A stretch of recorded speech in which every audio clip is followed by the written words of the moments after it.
Hi friends, വിഭൂസി ലേണിങ്ങിൻ്റെ മറ്റൊരു വീഡിയോയിലേക്ക് ഏവർക്കും സ്വാഗതം. ഇന്ന് നോക്കാൻ പോകുന്നത് LDC എക്സാമിന് ചോദിക്കാൻ സാധ്യതയുള്ള പ്രധാനപ്പെട്ട 50 മുൻവർഷ GK ചോദ്യങ്ങളും ഉത്തരങ്ങളുമാണ്.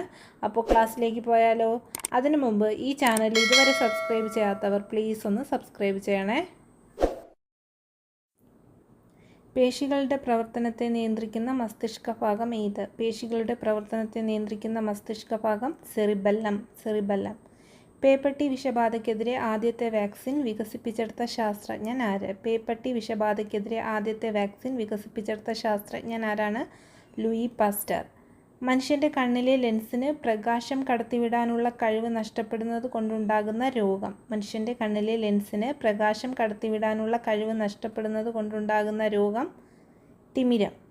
1977 ഗ്രീൻ ബെൽറ്റ് മൂവ്മെൻ്റ് എന്ന പരിസ്ഥിതി സംഘടന ആരംഭിച്ച വനിത. 1977 ഗ്രീൻ ബെൽറ്റ് മൂവ്മെൻ്റ് എന്ന പരിസ്ഥിതി സംഘടന ആരംഭിച്ച വനിത ആരാണ്? വൻഗാരി മാതായി. രോഗപ്രതിരോധ ശേഷി നൽകുന്ന രക്തത്തിലെ പ്രധാന ഘടകം. രോഗപ്രതിരോധ ശേഷി നൽകുന്ന രക്തത്തിലെ പ്രധാന ഘടകം ഏതാണ്? ശ്വേതരക്താണുക്കൾ. കേന്ദ്ര തോട്ടവിള ഗവേഷണ കേന്ദ്രം സ്ഥിതി ചെയ്യുന്ന സ്ഥലം. കേന്ദ്ര തോട്ടവിള ഗവേഷണ കേന്ദ്രം സ്ഥിതി ചെയ്യുന്ന സ്ഥലം കാസർഗോഡ്. കേരളത്തിൻ്റെ ഏറ്റവും തെക്കേ അറ്റത്തുള്ള നദി. കേരളത്തിൻ്റെ ഏറ്റവും തെക്കേ അറ്റത്തുള്ള നദി നെയ്യാർ. ഹിമാലയത്തിൻ്റെ നട്ടെല്ലെന്ന് വിശേഷിപ്പിക്കാവുന്ന ഏറ്റവും ഉയരമേറിയ പർവ്വതനിര.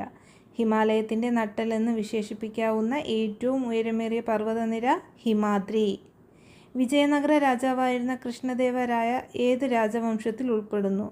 വിജയനഗര രാജാവായിരുന്ന കൃഷ്ണദേവരായ ഏത് രാജവംശത്തിൽ ഉൾപ്പെടുന്നു? തുളുവ. കബനി ഏത് നദിയുടെ പോഷക നദിയാണ്? കബനി ഏത് നദിയുടെ പോഷക നദിയാണ്? കാവേരി. ബിഹു ഏത് സംസ്ഥാനത്തെ നൃത്തരൂപമാണ്? ആസാം. ബിഹു ഏത് സംസ്ഥാനത്തെ നൃത്തരൂപം? ആസാം. കേരളത്തിലെ നിത്യഹരിത വനങ്ങളായ സൈലന്റ് വാലി ഏത് ജില്ലയിലാണ്? പാലക്കാട്. കേരളത്തിലെ നിത്യഹരിത വനങ്ങളായ സൈലന്റ് വാലി ഏത് ജില്ലയിലാണ്? പാലക്കാട്. പഴശ്ശിരാജയുടെ ഐതിഹാസിക പോരാട്ടത്തെ കേന്ദ്രമാക്കി കേരള സിംഹം എന്ന ചരിത്ര നോവൽ രചിച്ചത് KM പണിക്കർ. പഴശ്ശിരാജയുടെ ഐതിഹാസിക പോരാട്ടത്തെ കേന്ദ്രമാക്കി കേരള സിംഹം എന്ന ചരിത്ര നോവൽ രചിച്ചത് KM പണിക്കർ. ഇന്ത്യയിലെ ഏറ്റവും കൂടുതൽ ചണമില്ലുകളുള്ള സംസ്ഥാനം ഏത്? ഇന്ത്യയിലെ ഏറ്റവും കൂടുതൽ ചണമില്ലുകളുള്ള സംസ്ഥാനം ഏതാണ്? പശ്ചിമ ബംഗാൾ. പഞ്ചശീല തത്വങ്ങളിൽ ഒപ്പുവെച്ച ചൈനീസ് പ്രധാനമന്ത്രി. പഞ്ചശീല തത്വങ്ങളിൽ ഒപ്പുവെച്ച ചൈനീസ് പ്രധാനമന്ത്രി ചൗ എൻലായി.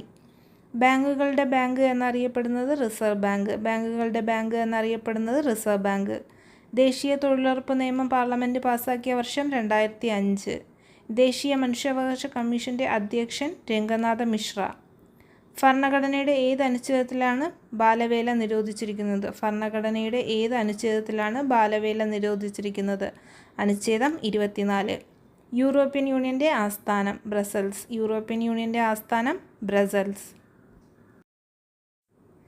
1857 വിപ്ലവത്തിൻ്റെ താൽക്കാലിക വിജയത്തെ തുടർന്ന് വിപ്ലവകാരികൾ ഡൽഹിയിൽ ചക്രവർത്തിയായി വാഴിച്ചത് ആരെയാണ്? ബഹദൂർ ഷാ രണ്ടാമൻ. 1857 വിപ്ലവത്തിൻ്റെ താൽക്കാലിക വിജയത്തെ തുടർന്ന് വിപ്ലവകാരികൾ ഡൽഹിയിൽ ചക്രവർത്തിയായി വാഴിച്ചത് ബഹദൂർ ഷാ രണ്ടാമൻ. Poverty and un-British rule in India എന്ന പുസ്തകം രചിച്ചത്. Poverty and un-British rule in India എന്ന പുസ്തകം രചിച്ചത് ദാദാഭായ് നവറോജി. ഇന്ത്യൻ ഭരണഘടനയുടെ ആമുഖം എഴുതി തയ്യാറാക്കിയത് ആരാണ്? ഇന്ത്യൻ ഭരണഘടനയുടെ ആമുഖം എഴുതി തയ്യാറാക്കിയത് ആരാണ്? ജവഹർലാൽ നെഹ്റു. ജനകീയ പദ്ധതി എന്നറിയപ്പെടുന്ന പഞ്ചവത്സര പദ്ധതി. ജനകീയ പദ്ധതി എന്നറിയപ്പെടുന്ന പഞ്ചവത്സര പദ്ധതി 9ാം പഞ്ചവത്സര പദ്ധതി. കേരളത്തിൽ അഗതികളുടെ പുനരധിവാസത്തിനായി രൂപം കൊടുത്ത സമഗ്ര വികസന പദ്ധതി. കേരളത്തിൽ അഗതികളുടെ പുനരധിവാസത്തിനായി രൂപം കൊടുത്ത സമഗ്ര വികസന പദ്ധതി ആശ്രയ.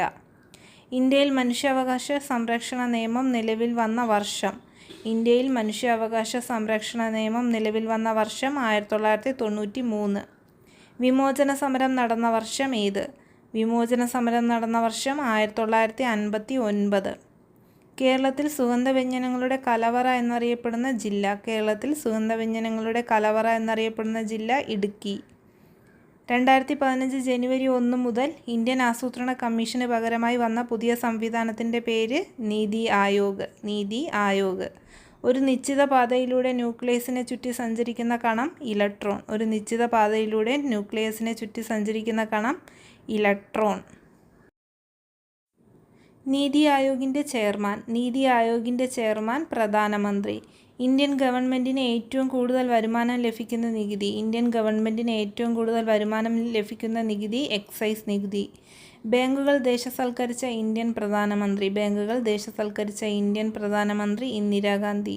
ഇന്ത്യയിലെ ആദ്യത്തെ ലൈഫ് ഇൻഷുറൻസ് സ്ഥാപനം ഓറിയൻ്റൽ ലൈഫ് ഇൻഷുറൻസ്. ലോകസഭാ സ്പീക്കർ തൻ്റെ രാജിക്കത്ത് നൽകേണ്ടത് ആർക്ക്? ഡെപ്യൂട്ടി സ്പീക്കർക്ക്. വിവരാവകാശ നിയമം നിലവിൽ വന്ന വർഷം 2005. മലാല ദിനമായി ആചരിക്കുന്നത് ജൂലൈ 12. ദേശീയ വനിതാ കമ്മീഷൻ്റെ പ്രസിദ്ധീകരണം രാഷ്ട്രമഹിള. കേരളത്തിലെ ആദ്യത്തെ ജലവൈദ്യുത പദ്ധതി പള്ളിവാസൽ. കേരളത്തിലെ ജനസാന്ദ്രത ഏറ്റവും കുറഞ്ഞ ജില്ല ഇടുക്കി. കേരളത്തിൻ്റെ മാഗ്ന കാർട്ട എന്നറിയപ്പെടുന്ന സംഭവം ക്ഷേത്രപ്രവേശന വിളംബരം. കേരളത്തിലെ ആദ്യത്തെ വർത്തമാനപത്രം രാജ്യസമാചാരം. മലബാർ സിമന്റ് ഫാക്ടറി സ്ഥിതി ചെയ്യുന്നത് എവിടെയാണ്? വാളയാർ. കോസി ജലവൈദ്യുത പദ്ധതി ഏത് സംസ്ഥാനത്താണ്? Bihar. Silicon valley of India എന്നറിയപ്പെടുന്ന പട്ടണം ബാംഗ്ലൂർ. ഇന്ത്യയിൽ നിന്നും കൂടുതലായി ഇരുമ്പയിര് കയറ്റുമതി ചെയ്യുന്ന തുറമുഖം മർമഗോവ. സിൽവർ വിപ്ലവം എന്തിൻ്റെ ഉൽപ്പാദനവുമായി ബന്ധപ്പെട്ടിരിക്കുന്നു? മുട്ട. കുളു താഴ്വര ഏത് സംസ്ഥാനത്താണ്? ഹിമാചൽ പ്രദേശ്. വരാനിരിക്കുന്ന തലമുറകൾക്കുള്ള ഉദാത്ത മാതൃക എന്ന് ഗാന്ധിജിയെ വിശേഷിപ്പിച്ചത്